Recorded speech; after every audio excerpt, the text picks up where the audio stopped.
hello. Hello everyone. Ako guys, yung EU, grabe talaga yung COMELEC, no? Kukuha sila ng EU to monitor our elections. Yung European Union, yung elections monitoring team nila, kukuha yung COMELEC, in-invite nila.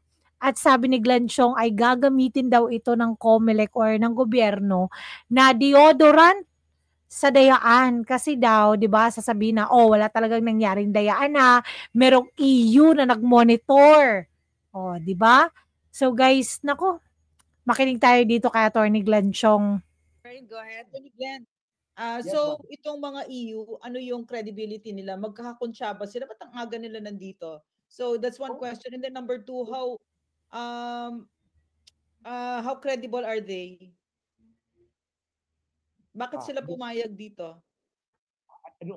Look, I think they are using the EU unwittingly. Hindi alam ng EU. Okay. Hindi So, alam ng EU.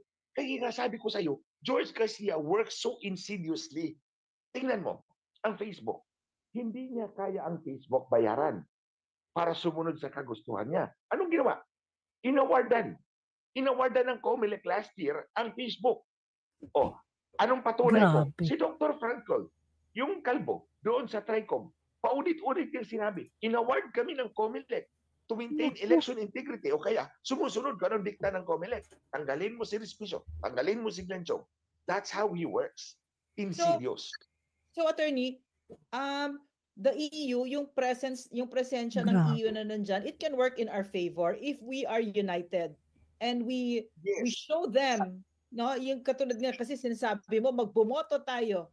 So in the face of all this yung mga whatever of Lisa Marcos, etc., 'di ba yung pangdaraya nila?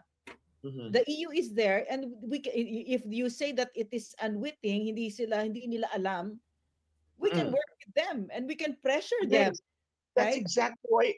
why exactly I'm writing the EU ambassador, the president of the EU, si Ursula von der Leyen, tapos yung EU head ng parliament para may pressure sa kanila na, kausapin nyo ito si Glenn Chong para mag-present to ng ebidensya sa inyo.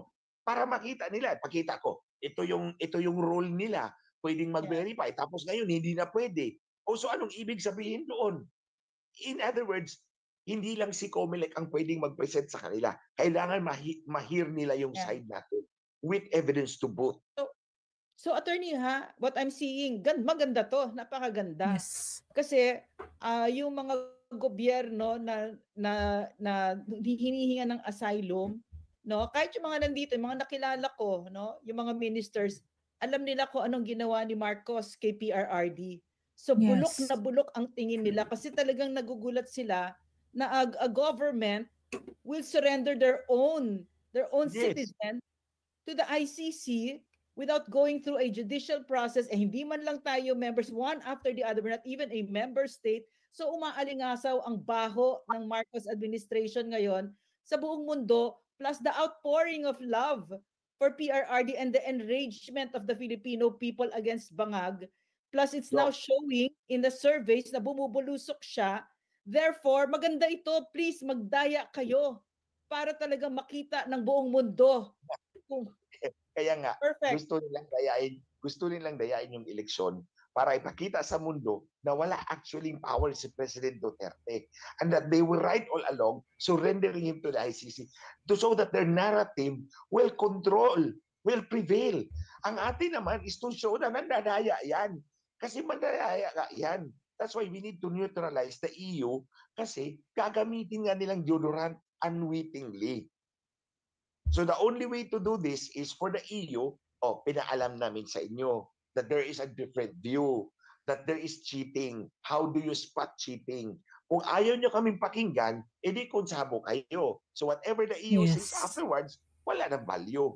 Kasi nakasulat tayo na we forewarned them. Hindi na sila unwittingly used. They become wittingly used. Kung ganon man. Also parang it would be so incredible, no, that someone, a president like that, na bumulusok ang trust and approval ratings na historical lows never before seen. Suddenly, mga kandidato niya mananalo. So whatever it is, no, when they cheat, no, when they will forge on with their plans, which I'm pretty sure they will, kasi kakapal ng mga mukha nito eh. Dire-diretso lang, di ba? Plus syempre yung droga na the drug addiction factor is all involved here with their judgment, their perception, their decision making. So they will forge on, but they will forge on at their own risk, di ba? Silang sobrang talo sila dito, lalo't pag tayo nagkakaisa. Nagkakaisang Pilipino like never before. Ang kinagagawin natin is to make sure that dadayaan is discovered and it is blatant para mawala na talaga ng credibility si Marcos, and it might be easier for him to fall. Kasi attorney, in order for them to pull this off, no, he's highly hated by the Filipino people right now. So in order for them to pull this off na mananalo pa ang mga kandidato niya, the cheating has to be very blatant. Diba? Yes, so of course. Sabi natin na bumoto kayo kasi ang paniniwala ko kasi, attorney, no, ang elections hindi lang naman yan yung pag-cast ng vote, kundi sa pagbilang at saka sa declare ng winner, 'di ba? Isang buong proseso 'yon. So yan diyan natin sila pag nagkakaisa tayo, diyan natin sila mahuhuli, no? Correct. Doc, may add ko lang din kay DJ Joey. Sir, itong sa 2019 elections, electoral protest po ito. Kinuha talaga ng House of Representatives Electoral Tribunal yung 100 ballot boxes at dinala dito sa Quezon City. Anong binuksan po nila, hindi nagtutugma yung 199. Yung isa hindi kasi nabuksan kasi basa. So hindi na binuksan. Yung 99 machines, binuksan yun. Alam nyo, yung natalong kandidato, binawasan ng 13,000 plus votes ng 99 machines. Yung nanalo, dinagdagan ng 7,800 votes, which is not supported by ballots, actual ballots. Example, sa isang presinto, sabi ng makina 300 ang boto ng nanalo, pero ang balota 125 lamang. Isan humugot ang boto yung makina? Walang balota to support. Kaya nga, kumpleto, sigurado akong hindi talaga ito masasagot ng COMELEC. Kaya I'm very sure about it. Nakuha ko lang tong ebidensya na to dahil technical consultant ako ng protestant nung tinalong kandidato. So, may kopya ako noon. I worked with him for 6 years. Kaya, may copy ko and all of these are certified true copy. And then, eto, I will not stay long lang because I will have to review the video now para maparelease ko as early as possible. Attorney, one last question. Yes. Sadali lang. Sadali lang, okay. Yeah. Before I will answer your question. Yeah. Ito ibilin ko sa inyo. I guess you know who this candidate is, pero hindi ko lang pangalanan ha. Nag-offer siya ng 2 billion to win the elections. Pero ni-refuse siya ng COMELEC dahil meron na silang set winner. So ginawa niya, nag-withdraw. Kasi hindi naman siya mananalo kahit anong gagawin niya. So discover who that candidate is. Wow. Grabe. Tulong mo na lang, attorney. Grabe, attorney, the way they've perverted our electoral process at paano nila binabago ng Pilipinas. Kaya nga, Doc, most of you do not know that there's one person fighting for everybody else. And I'm not even expecting anything from every one of you in return. Attorney, I have a question. Because yung position mo kasi is very unique eh. No, kilala mo itong mag-asawang ito, 'di ba? Kilala mo sila. So,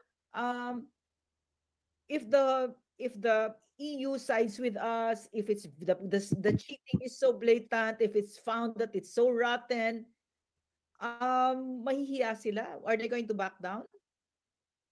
What will they do? Yung lalaki, mahina ang loob niya. Yung lalaki, mahina ang loob niya. Mahina ang loob ng lalaki. Ang babae talaga ang positibo. So in fact, Doc, ang information. Mahina yung voice mo, attorney. Mahina your voice. Okay, yung lalaki mahina ang loob. Mahina talaga ang loob ng lalaki. Ang babae ang porsigido. Kumbaga, ang devil talaga dyan ang babae. And then, ito ang information ko, Doc, mga kababayan. Actually, yung kay President Duterte, awang-awa nga ako sa kanya eh. Nagdadalawang isip si Marcos Jr. at si Tambi. Nagdadalawang isip yung dalawa. Ang babae ang nag-push talaga using Bersamin at Marbil. Yun yung information ko. Yun yung dumating sa akin na information. Grabe, Ang no? babae talaga ang nag-push. At that time, she was still in the United States. Kasi nga, di ba, na-detain ng isang buwan. Wow. So basically, attorney, what you're saying right now that I'm hearing you say is that magkakaroon tayo ng malaking challenges, no?